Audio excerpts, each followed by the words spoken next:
welcome back to CyberTangent. This is Nehemiah Security's podcast. I am Landon Johnson, the host, and today we are proud to have joining with us Jason Syversen. Jason, how are you? Good, how are you? Great, thank you. Thanks for joining us.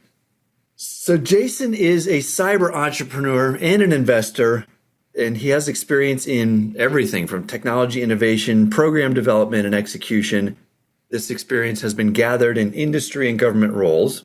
Jason is currently CEO at Siege Technologies, and in full disclosure, that is a fully owned Nehemiah Security company. I don't know, Jason, if I were to list all the things that you do, we could be here for a while, but I know some of your expertise include computer and network security, vulnerability analysis, red teaming, in addition to building up early stage technology companies, wireless communications. What other big components am I missing that I haven't mentioned? I think that covers it pretty well. Exactly. I have a lot of children too, parenting. So you're just a busy guy overall. That's great.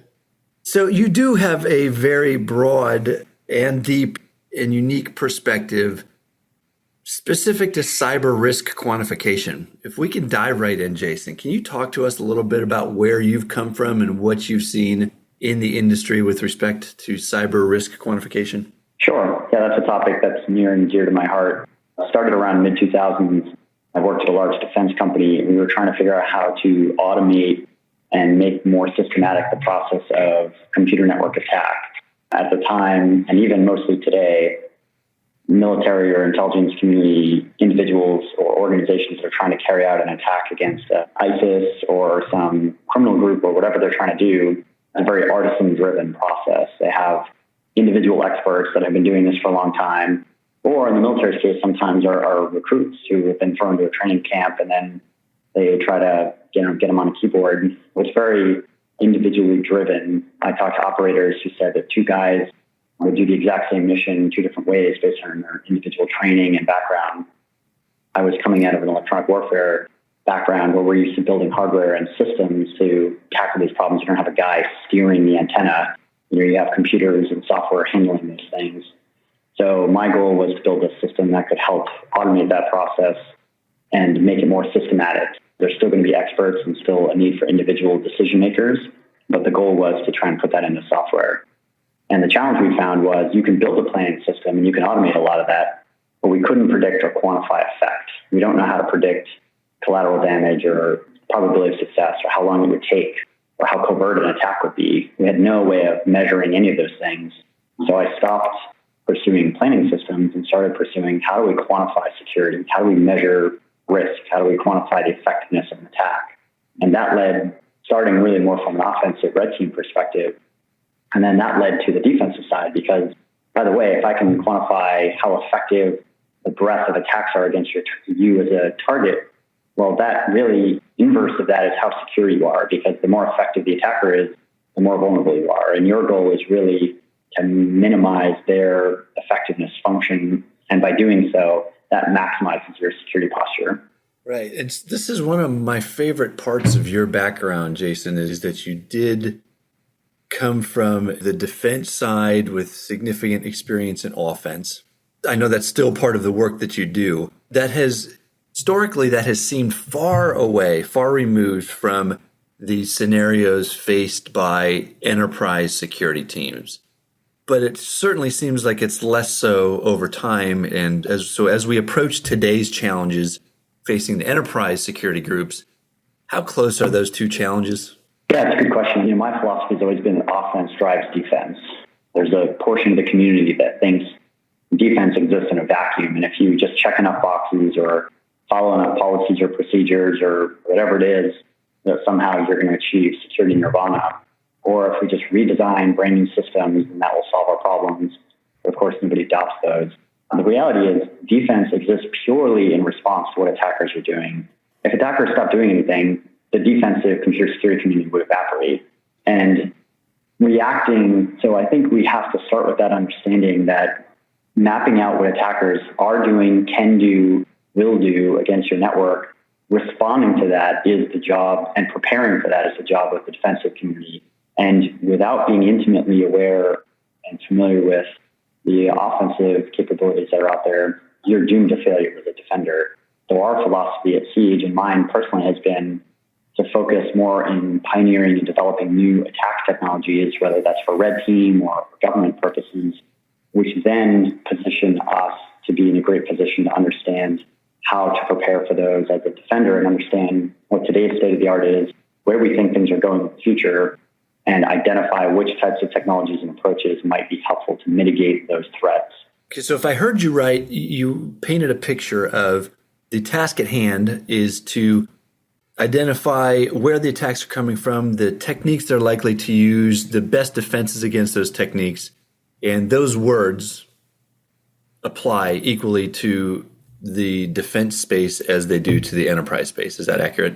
Absolutely. The problems facing the military on the defensive side are no different than they are a Fortune 500 company.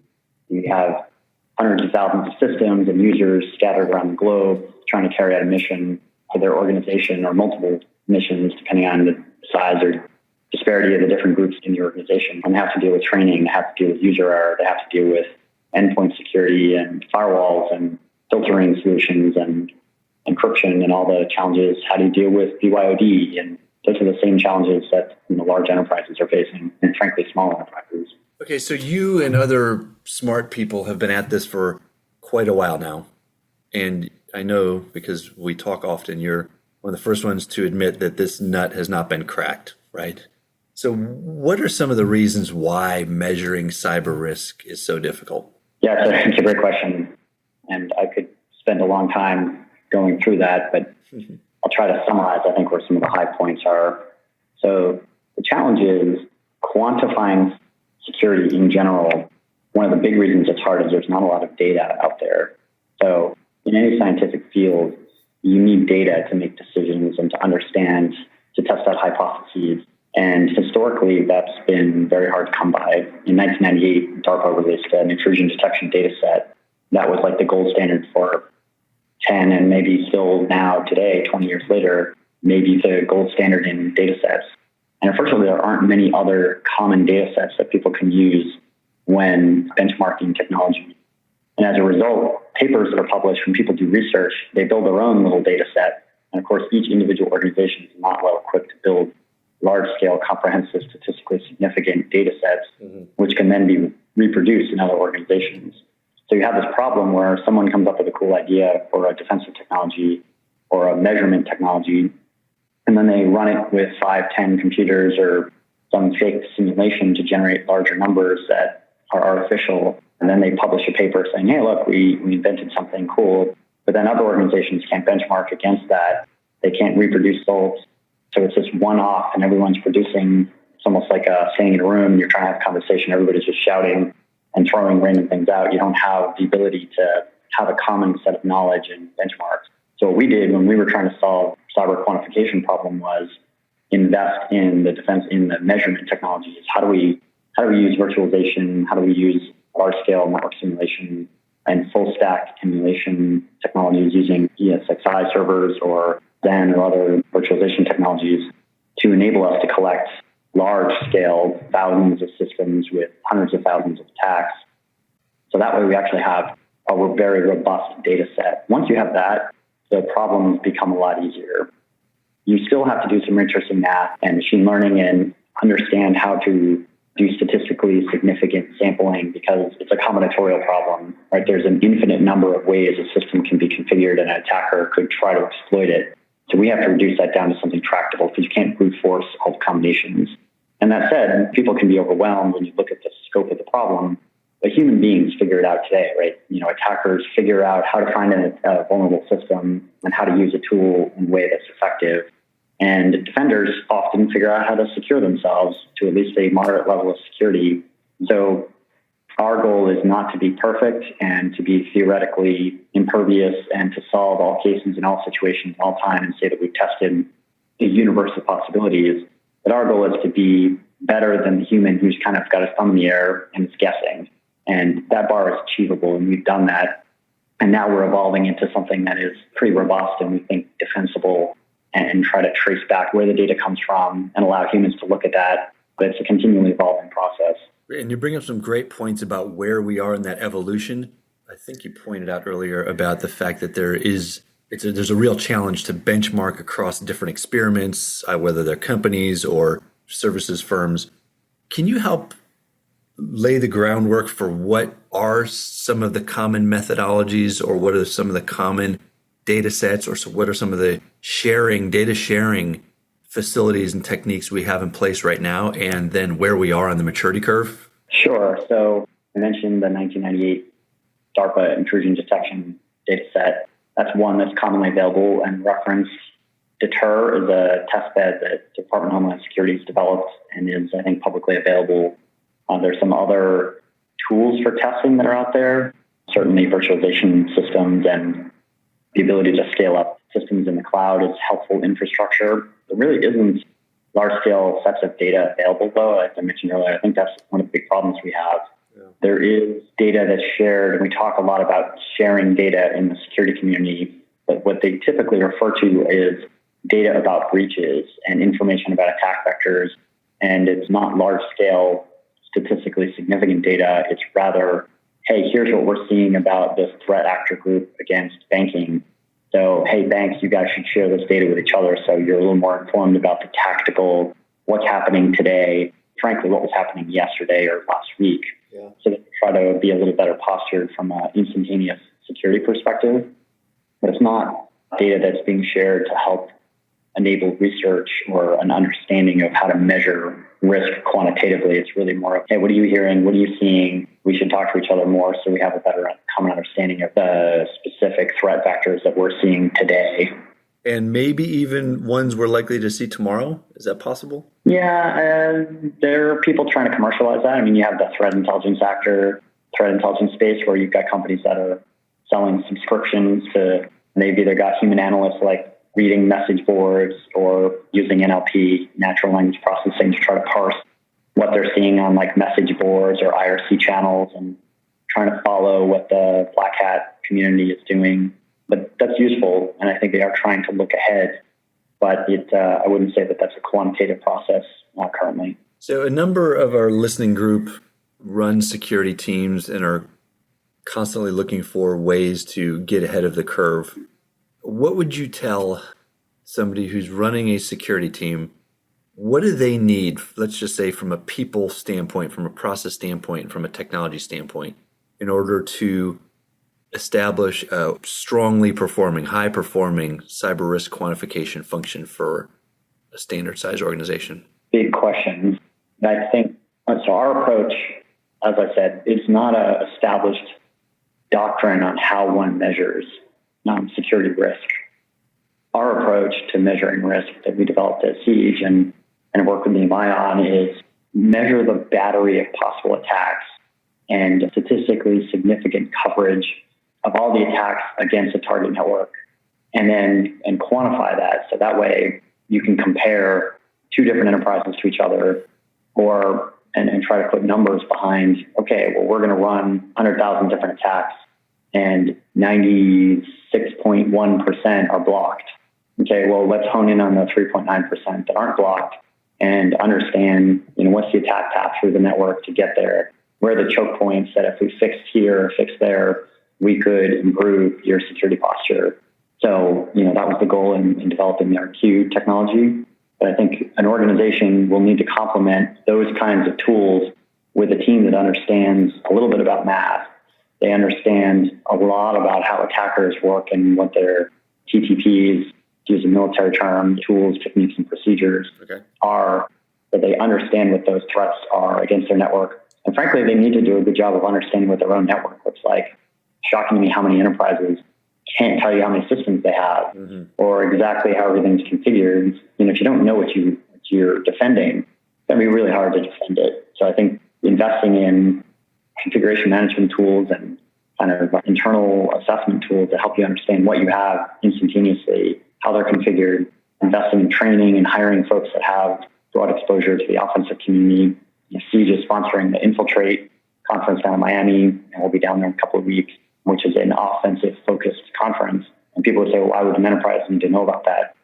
Again, if you don't have at least one or two folks in your organization that really understand the state-of-the-art of attackers and understand where the research is going in the attacker community, they're going to be surprised when those things come out. and something like Spectre or Meltdown will be completely broadsiding them. Whereas if you're paying attention to that community, you at least have some guys in your group that are doing that, you're going to be well positioned to be prepared when those things come. So as you know, Jason, the title of our podcast here is CyberTangent. We do enjoy going on tangents throughout our conversation. I'm going to jump off on a slight tangent right now, if you'll join me. So we're about to release an ebook that helps to lay the foundation for how organizations can establish risk quantification and implement it within their organization. So let me ask you to engage in one of the exercises that we went through in order to write one of the chapters of our ebook. Okay. If you were the CISO at a company and you had a dashboard in front of you that was capable of reporting to you what that company's risk was and vulnerabilities were in terms of dollars impact to the business's operations, how would you communicate that to the board and to the rest of the C-suite? Well, I think it would be pretty straightforward. I think you would describe the probability of a risk occurring, the impact of that risk, and the dollar value of the assets that are, whether that's data or reputation or mission critical systems or applications that are at risk. And it's a simple multiplication problem, probability of the event occurring times the damage of that event. And then you have a number that can give you your expected loss.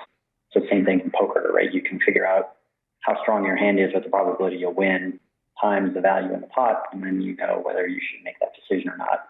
So my goal would be to boil it down to financial calculation that the board or the CFO or CEO would understand, say, okay, it's going to cost $100,000 to fix this risk, and it's $1 million in assets with a 20% chance of loss. It's a $200,000 risk.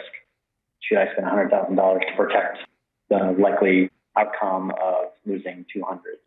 And I think that becomes a pretty easy calculation for people to understand. Yes. One of the challenges it institutes, though, that we've seen, I don't know if you have a reaction or any perspective on this, is that by just introducing that conversation, it tends to introduce some anxiety within the organization. Now, what we're talking about here is potential loss. It hasn't happened yet, right? So this is not breach mitigation activity. This is truly what are our options going forward to address this potential loss to the business, organized by dollars. It's interesting what we've seen when these discussions are introduced to the organization. Anxiety arises because a dollar value to a cybersecurity vulnerability makes people feel like that's what they've already lost, or it could happen imminently. It ends up being an interesting dynamic. Sure. Yeah, definitely. I mean, you could show the cumulative probability over time, right? So it's like the probability of your house burning down or you dying. In life insurance, you buy life insurance, doesn't mean you're going to die tomorrow, or that you're going to die in 40 years. But over time, that curve, the probability that you will die at some point goes up. And eventually it hits 100%. Probability of your house burning down, however, doesn't ever hit 100%. But the longer the window of time, the exposure, the increased chance of it occurring. And I think it's the same thing in cybersecurity risk. The chance tomorrow that you're going to be compromised is not incredibly high, but when you start to stretch that window out over weeks or months or years, those numbers go up and up. So really the goal is understand what those risks are, where those trends are going, and then you can buy down that risk, and maybe you invest in insurance to take the risk onto a third party, or you invest in infrastructure or training, whatever it is, to reduce the risk to an acceptable level. Actually, you bring up a great point, because one of the powers of that conversation does help to introduce the fact that there are options. It doesn't always have to be you have to fix the problem right away. That might be the most expensive, least optimal solution in some cases, right? Others could be just in short. Okay. Do nothing is always an option that many companies have chosen, and for better or worse. That's right. And I think another important benefit of quantifying that is it enables you to understand where your investment dollars have gone and understand what return you're getting. Part of the takeaway might be if your risk quantification tools and technologies and team are kind of doing their job well, might be where you're overspending in security, and say, you know what, you're spending a lot of money in GDPR or some kind of policy enforcement mechanism, and really you're only buying your risk down by 5%, but it's a quarter of your budget. So maybe you might decide to reduce that expenditure and return that back to the board or move it somewhere else where that the risk is much higher. But it allows you to make more optimized, intelligent investment decisions about how to manage risk in the enterprise as opposed to the qualitative ad hoc, hey, what are you doing? Well, what do you guys do?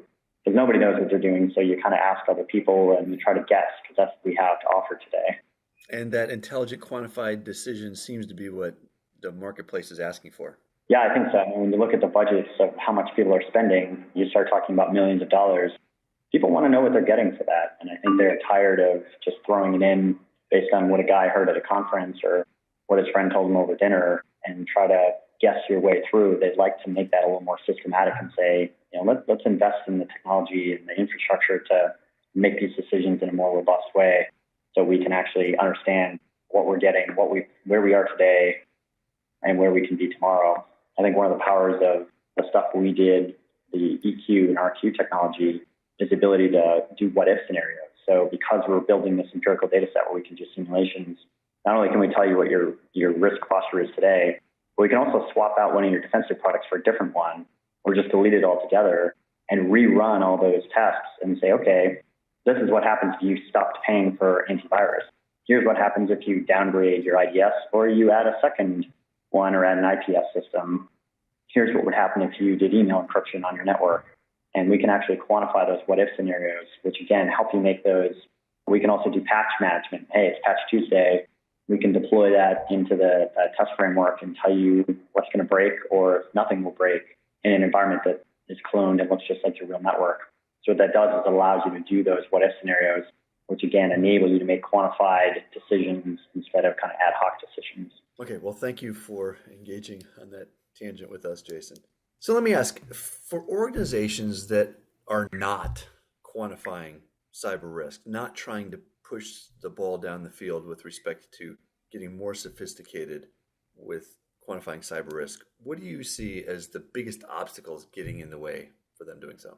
The biggest obstacles in terms of quantifying risk today? Yeah. So again, I guess I'll beat that drum a little bit more, but I think it's data.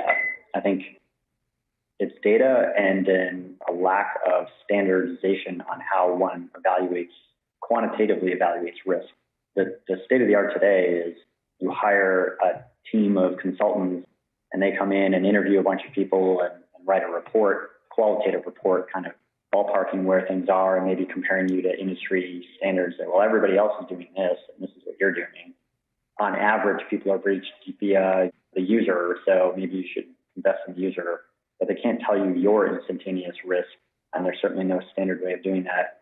And again, that's because we don't have a lot of data on the subject that's publicly available, nor do we have set of standards or agreed upon way to quantify that risk. So I think that, and no one organization is positioned to solve that problem individually. I know some very large enterprises are trying to invest in building their own team to solve that problem. Okay. It's a big, hard problem. There's a lot of science behind that. And unless you've got teams of PhDs and engineers and infrastructure, and you've got the motivation to take on a pretty large research problem. I know at Siege, I've been working it for over a decade, and our company's been working for 7 or 8 years, focused on the DoD problem, and then kind of bringing that to an enterprise solution. And it's a lot of work. As you pointed out earlier, we haven't solved all the problems. We still haven't fully quantified the human side of that, or strange infrastructure or cell phones. Those are all part of the risk profile. We've just focused on and feel like we have a pretty good handle on servers and endpoints and routers inside of an enterprise and applications. But, there's more to an enterprise than that. And you have to add in the human elements. You have to add in people working from home. You have to add in people with strange infrastructure or satellite links and things like that. What is the risk to those components? And that's an ongoing research problem. So I think most enterprises, even the very large ones, are not well positioned to be able to tackle all those challenges. Yeah, that's job security for people like us, right, Jason? Yeah, exactly. This has been a great conversation. I have one more question for you, Jason. From where you sit, what do you see as the next big thing that's really going to propel cyber risk quantification forward? Well, I'll be slightly contrarian here and say it's not blockchain, because everyone loves to talk about blockchain these days. I have a more contrarian view. I think blockchain is not applicable to most of security and not really going to have much of an impact in the security field. Can you give a few-minute explanation on that? That's interesting, because it is a big country. Sure. So blockchain is, the technology behind Bitcoin and Ethereum and many of the other digital cryptocurrencies, blockchain is an ability to have a distributed ledger that tracks transactions. It's particularly important in environments where you don't have a central authority server, which is not what you have in enterprises. Typically in enterprise, you have a trusted system. True. And we know how to encrypt links. We know how to hash files. We know how to sign documents. So people have confused because of the rapid adoption of digital currencies that the technology behind a blockchain is some sort of silver bullet panacea that will revolutionize every industry it touches. I do think it's going to have a big impact in the fintech community, financial tech community, where banks that are trying to sign transactions and things like that could benefit. But a typical enterprise, we know how to do encryption, we know how to do these things, and blockchain is pretty inefficient for many of those applications that someone might consider if you want to, because of the fact that the ledgers grow linearly over time as data transactions go up, because of the distributed nature, the computational requirements. There's a lot of elements in blockchain that really mean it's not a good fit or very useful in enterprise security. That's helpful. Okay, so from where you sit, it's not blockchain. Thank you for that. I do think, however, another buzzword that is getting a lot of traction is AI, artificial intelligence and machine learning. That is an area that I think has tons of application in security, and been a big believer of that for about a decade. In fact, when I started Siege, I tried really hard to recruit a friend of mine who's an AI expert. And before people were talking about AI, and I was telling what I really believe this is the future of where security is going. And the reason for that is scale. There's just not enough people. There's a 0% unemployment rate for people, high-end folks in the security field. And that trend doesn't seem to be going away anytime soon, as there's more recognition of the need for help in security. And I think the only way to help solve that problem is use AI to help fill the gap and push the more mundane and push as much as we can into software. So the computers are helping us do our jobs instead of just hire more people, which is a strategy of many organizations, including places like NSA. And they've resisted pushing things into software and try to say, well, we just need to hire more people to find a keyboard.